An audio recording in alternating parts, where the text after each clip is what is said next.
बिस्मिल्लाहिर्रहमानिर्रहीम। अस्सलामु अलैकुम वरहमतुल्लाहि वबरकातुहू। हम पढ़ रहे हैं कुरान मजीद को अरबी ग्रामर के साथ और तजवीद के साथ।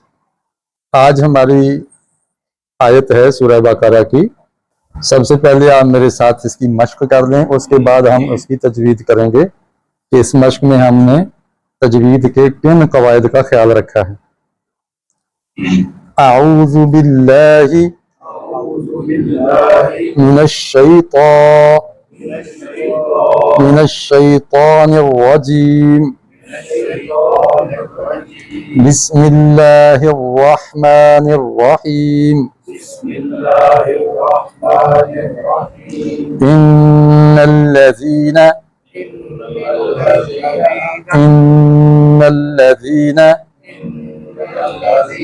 कफरू सवाउन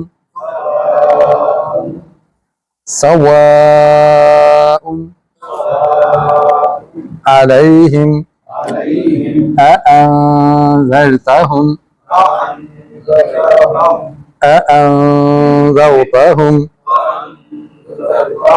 अम लम तुंज़िरहुम ला युमिनून।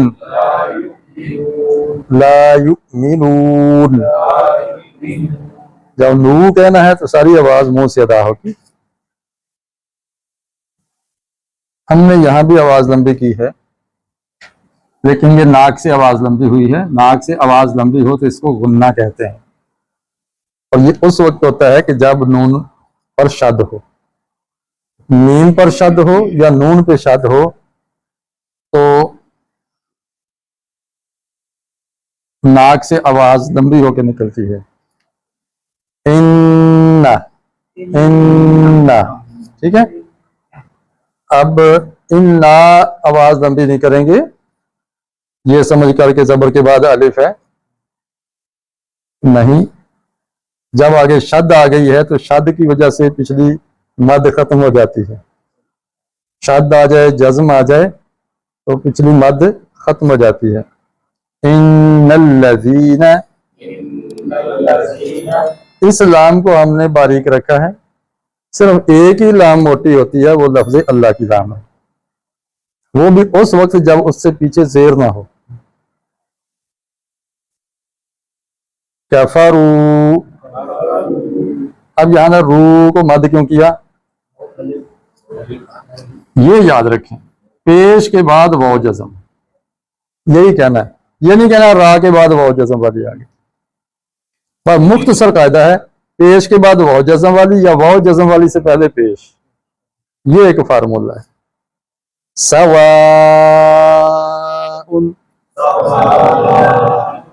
अब ये ज्यादा लंबी होगी 3 गुना। उसकी वजह हमजा आ गया कि पहले था जबर के बाद अलिफ, वाह, बस इतनी लंबी कर दी। लेकिन अगर ये छोटी मद कहलाती है, अगर इसके बाद हमजा आ जाए मुतहर्रिक, जबर वाला, जेर वाला या जज़म वाला नहीं, ये छोटी मद है जो नॉर्मल बा बी बू। हाँ, सवा में यहां तक छोटी मद है। जबर के बाद अलिफ आ जाए तो, जबर के बाद अलिफ आ जाए तो छोटी मद है, और इस छोटी मद के बाद हमजा आ जाए तो बड़ी मद हो जाती है। और उसकी निशानी ये लगा देते हैं जी, ये लगा देते हैं। बाज़ औकात ये भी निशानी होती है, ये मद की निशानी होती है, लेकिन इसका और इसका फर्क है। आगे बात आएगी तो मैं बताऊंगा, ठीक है। इंशाअल्लाह आएगी तो फिर ज्यादा समझ आएगी इंशाअल्लाह। तो बहरहाल अभी हमने पढ़ा कि अगर अलिफ मद्दा या वाव मद्दा के बाद हमजा आ जाए हरकत वाला, तो वो आवाज 3 से 4 गुना लंबी हो जाती है। इसको कहते हैं मद्दे मुत्तसिल, मद्दे मुत्तसिल और लंबी मद। अलैहिम, अलैहिम, अब इसको अलैहिम नहीं पढ़ना। अलै ये मजहूल तरीका है, पंजाबी अंदाज है। अरब लोग क्या करते हैं, अलाई, जैसे भाई, आई, गई, इस तरह करके, इसी तरह आवाज ऊपर जाके नीचे आ जाती है। अलैहिम अलैहिम अअनज़रतहुम अअनज़रतहुम। इसमें ये तवज्जो तलब है, यहां पर ये था अलैहिम अलैहिम, मैंने कहा आयन की आवाज गले से फंस के निकलती है, अलैहिम जरा गला दब जाता है। ये दाल कहां से अदा होती वाला? जबान की नोक दांतों की नोक से लगती है। वाह अनज़रता अनज़रता। रा रा आवाज, रा कभी बारीक पड़ी जाती कभी मोटी होती है, इसकी आवाज कभी बारीक कभी मोटी होती है। बारीक सिर्फ उस वक्त होती है जब इसके नीचे जेर हो या इसके पीछे जेर हो, नीचे जेर हो या पीछे जेर। अगर रा के ऊपर जेर है या ऊपर पेश है, या रा जज़म है और पीछे पेश है, या रा जज़म वाली है और पीछे जबर है, इन तमाम सूरतों में रा की आवाज मोटी होगी।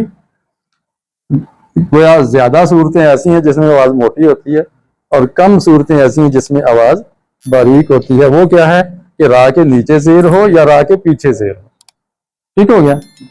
तो यहाँ क्या है, रा से पहले जबर है तो आवाज क्या होगी?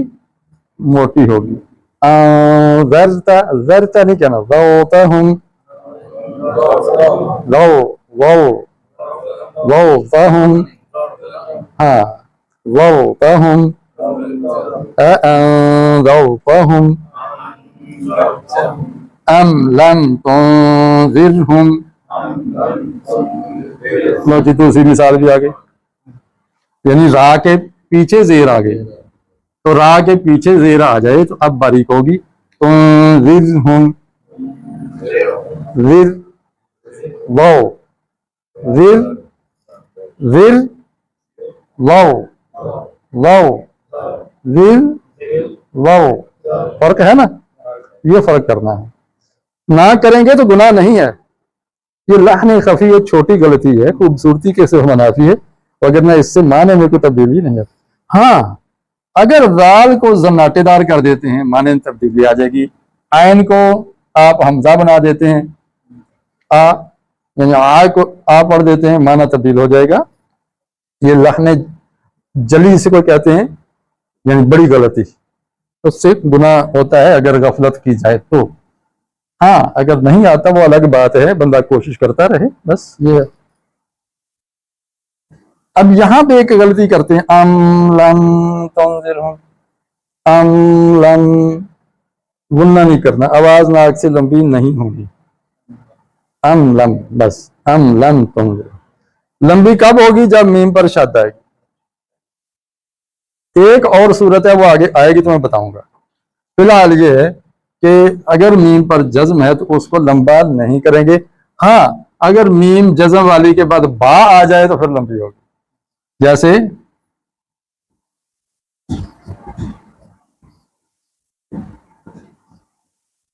अम बिही जिन्नह, अम बिही, अम बिही, इस मीम की आवाज लंबी होगी क्योंकि आगे बा आ गई। अगर बा नहीं है तो फिर आवाज मुख्तसर होगी। इसको कहते हैं इजहार, इसको तजवीद की जुबान में कहते हैं इजहार करके, इसको जाहिर करके पढ़ते हैं। अम लम तुनज़िरहुम ला युमिनून।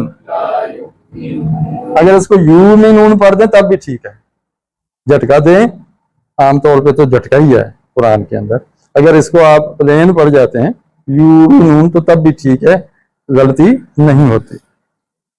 एक दफा फिर मेरे पीछे पढ़ लें। आज हमने जो तजवीद के कवायद पढ़े, एक हमने पढ़ा कि नाक से आवाज कब लंबी होती है, दूसरा पढ़ा कि मद कहाँ होती है, नंबर 3 बड़ी मद कहाँ होती है, नंबर 4 कुछ मखारिज की मजीद मशक हमने कर ली, आयन और दाल की। और तीसरा एक सबक नया हमने रा का पढ़ा है कि रा कब बारीक और कब मोटी होती है। तो लीजिए एक दफा मैं फिर कहलवा देता हूं ताकि ये बल्कि आप पढ़ के सुनाएंगे। तो 2 अफराद आप में से इस आयत की तिलावत करके सुना दें। तो जनाब फिर मैं हाशिर साहब से गुजारिश करूंगा। ये तो जी